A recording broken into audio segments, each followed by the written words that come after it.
देश भर में कड़ाके की सर्दी का कहर जारी है, जिसमें पहाड़ी राज्यों में बर्फबारी और मैदानी राज्यों में बर्फीली हवाएं और घना कोहरा सर्दी को और बढ़ा रहे हैं। उत्तर प्रदेश, बिहार समेत 13 राज्य घने कोहरे की चपेट में हैं।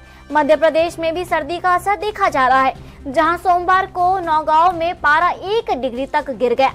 पंचमढ़ी में औस जो है वो जम गई है और 21 जिलों में स्कूलों में छुट्टी घोषित कर दी गई है। राजस्थान में भी कोहरे और शीतलहर के कारण 10 जिलों के स्कूलों में छुट्टी रही है और माउंट आबू में तीसरे दिन तापमान 0 पर दर्ज हुआ है।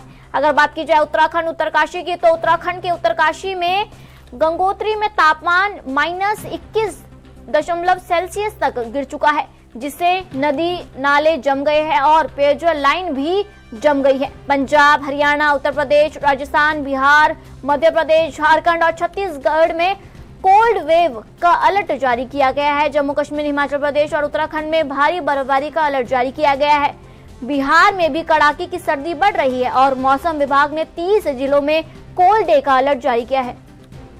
8 जनवरी से मौसम और बिगड़ने की संभावना बताई जा रही है, जिससे सर्दी और घना कोहरा बढ़ सकता है।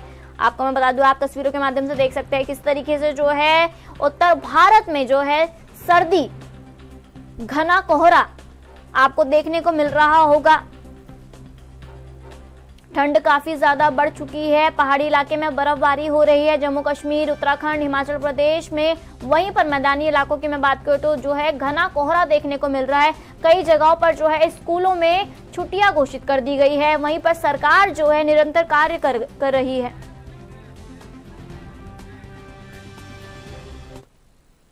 प्रयागराज से हमारे संवाददाता अखिलेश जी जुड़ चुके हैं। जिस तरीके से अगर मैं प्रयागराज की बात करूं, वहां पर अभी ठंड का क्या असर देखने को मिल रहा है, क्या कोहरा किस तरीके से है? जी बिल्कुल, बता दूं कि जिस तरह जो है प्रयागराज में लगातार ठंड बढ़ती चली आ रही है और आज भी अगर कोहरे की सितम की बात की जाए तो रात से लगभग 11 बजे के बाद जो कोहरा है वो लगातार घना होता चला आया और अभी की जो स्थिति, अभी 9 बज रहे हैं सुबह के, अभी भी कोहरा लगातार घना है और अभी भी 50 मीटर से कम की विजिबिलिटी देखी जा रही है। क्योंकि अभी 2 से 3 दिन पहले कोहरा प्रयागराज में नहीं था, मौसम खुला हुआ था पर सर्द हवाएं और गलन बहुत ज्यादा थी। परंतु आज रात में लगभग 11 बजे के आसपास कोहरा फिर से वापस आया और प्रयागराज में अब यह सितम हो गया है कि जो ट्रेनें हैं, जो रोड पे लोग चलते हैं, जो गाड़ियां हैं, उनके जो है चक्के थम चुके हैं और यहाँ पे जनजीवन भी अस्त व्यस्त हो चुका है। स्कूलें फिलहाल बंद हैं, क्योंकि 15 तारीख तक जो है आदेश आ चुका है कि कक्षा 1 से 8 तक के सभी बोर्ड के स्कूल बंद रहेंगे। पर जो यहाँ पे मजदूर है, जो लोग काम करने जाते हैं, जो ड्यूटी जा रहे हैं, उनको सुबह जाने में बहुत दिक्कतों का सामना करना पड़ रहा है, क्योंकि आज जिस तरह से कोहरा किया हुआ है वो अभी भी छटने का नाम नहीं ले रहा है। क्योंकि जिस तरह से जो है पहाड़ी इलाकों में जो बर्फबारी हो रही है और लगातार जो है मौसम जो है अपनी करवट बदलता रहा है, कभी धूप रह रही है तो कभी छाव रह रही है, तो कभी जो है दिन भर कोहरा रहता है, तो अभी कोहरा बिल्कुल बरकरार है प्रयागराज। जी, अगर मैं बात करूं, इस वक्त जो है माघ मेला का भी आयोजन हो रहा है, जहां पर लाखों श्रद्धालु जो है इस डुबकी में मतलब इस संगम में जो है डुबकी लगा रही है। आप क्या कहेंगे? और वहीं पर जो है कोहरे का सितम भी जारी है। जी अखिलेश जी, बिल्कुल बता दो कि जिस तरह जो है माघ मेला प्रयागराज 2026 चालू हो गया है, तो उसी तरह अगर देखा जाए तो कोहरा जो है लगातार प्रयागराज में पूरी तरह से घना हो चुका है।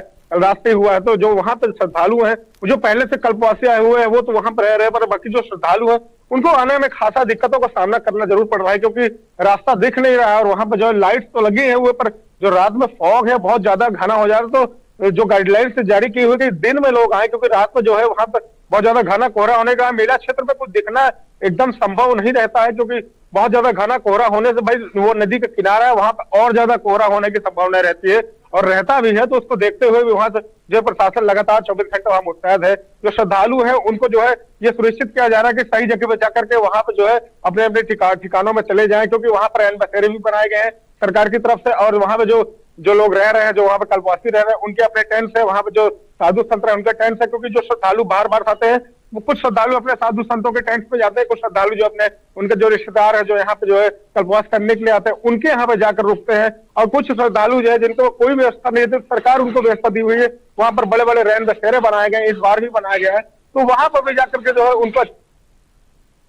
जी अखिलेश जी, आपका धन्यवाद।